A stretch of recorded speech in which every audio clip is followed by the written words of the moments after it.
Antonio, a baker, loved his small bakery in the heart of the Italian town. He baked bread, the lifeblood of his community. His heart ached. Debt clung to him like flour dust.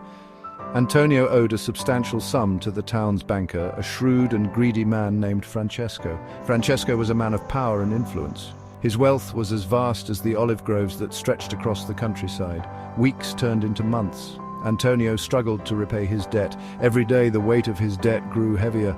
The aroma of baking bread couldn't mask the fear that filled the bakery. One evening, Francesco arrived at Antonio's doorstep. Francesco, with a glint in his eye, saw an opportunity.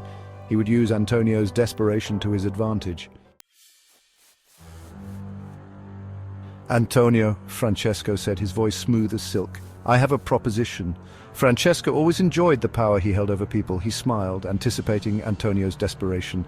"I can erase your debt," Francesco offered, his words dripping with honeyed poison. Antonio's eyes widened, a glimmer of hope flickering in their depths, but Francesco wasn't finished. "On one condition," the banker continued, his smile widening. "Your daughter, Isabella, must marry me." The weight of the offer hung heavy in the air. Antonio was devastated. He couldn't imagine forcing his beloved daughter into such an arrangement. Isabella was known for her quick wit and intelligence. She was her father's pride and joy. Isabella, hearing the conversation, stepped forward. Her eyes, reflecting her father's pain, shone with determination. She refused to be a pawn in Francesco's game. She knew Francesco's reputation. He was a man who preyed on the vulnerable, using his wealth to control and manipulate. Isabella refused to be another conquest. She bowed her head, seemingly accepting her fate. But behind the facade of obedience, Isabella's mind raced, seeking a solution. "I accept your proposal," she said, her voice barely a whisper. Francesco, blinded by his perceived victory, didn't notice the glint of steel in her eyes. Isabella continued, "However, I have one condition." Francesco, eager to claim his prize, readily agreed. "Give me 1 month," Isabella requested, "to gather my dowry." Francesco, blinded by his desire, agreed. He believed a month would only make Isabella more eager to marry him. He underestimated her cunning. Isabella, using her intelligence, devised a plan.